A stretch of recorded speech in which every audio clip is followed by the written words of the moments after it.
Hey gang, what's up? Welcome back here to another edition of Intuitive Angling, and really appreciate you guys checking today's video out. And guys, it's been a while since we've done a soft plastic stick bait video or Senko video. I'm gonna give you guys some tips and advice on how to correctly choose the right color for these things based upon different type of water conditions, water clarities that you're fishing. Because one thing I've noticed about a soft plastic stick bait, a color can make all the difference in the world. So we're going to give you guys a refresher course on that. I think it's going to add up to some good fish for you guys moving forward. And also guys, real quick, I wanted to remind you that this week Tackle Warehouse has their whole month of their Black Friday sale. And every week they showcase a different line of their products you got there. So I'm going to put the Tackle Warehouse Black Friday link in the description of this video. And if you use that link I provide, it's a good way to get you some tackle and a good way to help the channel out too if you'd like to support the channel by using that link. So that's much appreciated. Okay guys, Senko, man, or soft plastic stick baits. People call them Senkos, but my favorite is the Zoom's Linky here. I've been using it for years now. The biggest bass I've ever caught in my entire life was at Lake Okeechobee on a soft plastic stick bait. So it produced my largest bass. This fish right here was probably between 11 to 12 pounds. I did not have a scale with me. I had my co-angler with me. I was practicing for an FLW tournament, and we both had caught fish over 10 pounds, and he'd caught one 13 pounder and he'd caught an 11 pounder, and we both guessed it between 11 and 12, but it was a giant on a soft plastic stick bait. But what I want to do, guys, is I want to sort of go over my favorite colors of these things, and I sort of give you guys little bit of an explanation of when I use what under most conditions here. Okay, so first of all, let's talk about the green pumpkin or the watermelon color. This is the most common color in a soft plastic stick bait. Most people use it, whether it be variation of flake, like this is watermelon candy here, watermelon with some flake in it. This has got some black flake in it. Some of them just have straight green. But I classify the green pumpkins and the watermelons pretty much in the same class there, in terms of when they work the best. They're probably the most versatile color out there, except when the water gets really off colored. So anytime the water visibility is like between, say, I don't know, 2.5 feet or greater, I'm usually using some type of a green pumpkin because it works in a lot of different, weather conditions. It works if it's cloudy, windy, sunny, it just doesn't really make any difference. Just a natural looking bait that really catches a lot of fish. One thing I will say before we get into this anymore is you guys heard of me roughing up the plastics. You can really change the color of any soft plastics that you fish based upon, if you rough it up or not. So let me show you here what I'm talking about here. This is a baby bass pattern. Now look what happens if you rough this thing up and bring the salt to the surface. You have a completely different look. Now it fades out a little bit when you put it in the water, but I really like to do this to every one of my soft plastics because it gives it a different look that is not seen by everybody in the public. And also it softens the bait up, makes it more pliable, more lifelike. So that's a big deal. But green pumpkin, you can't hardly beat it. Now the downside about green pumpkin watermelon is 90% of the guys fish them. That's literally the color that everybody goes to all the time. So I always like to try to find some type of variation different with that. So we'll talk about. Now anyway, guys, one of my favorite colors of soft plastic stick baits is like this baby bass pattern looking here. This is the Zoom's Linky, but most companies make some type of a baby bass. It's sort of a shad looking color like this. Guys, this is probably one of the most natural, realistic looking colors that you'll ever see in the water. And it works in a wide variety of conditions. Again, I'll rough it up here too. This color is extremely good in very, very clear water.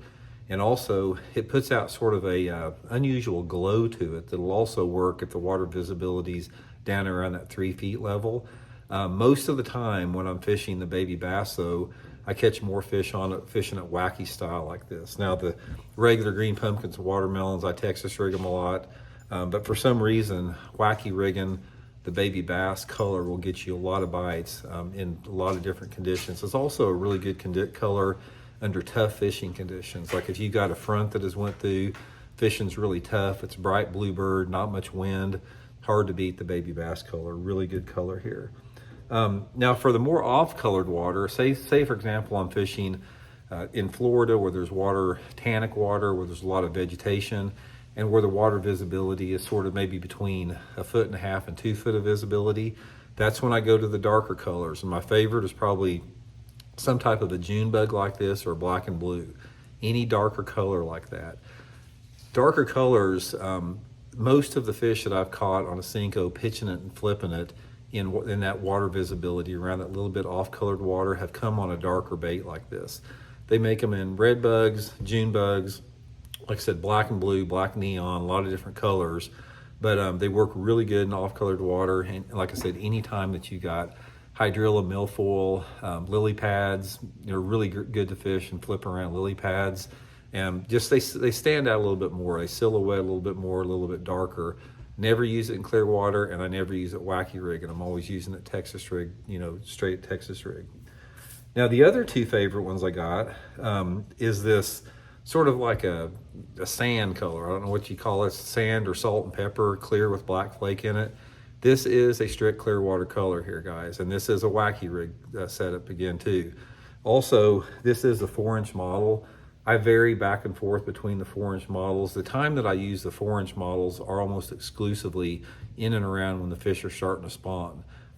For whatever reason, when those fish are getting close to spawning, or they're moving shallow, getting ready to spawn, where that water temperature is around 60, I get a lot more bites on this type of a setup. Also, watch it. See how, I want to show you what roughing up does. See how this lays like this right here, guys? I'm not doing anything. Watch what happens when I rough it up, how much more pliable it gets here. This is one of the first videos I did about this.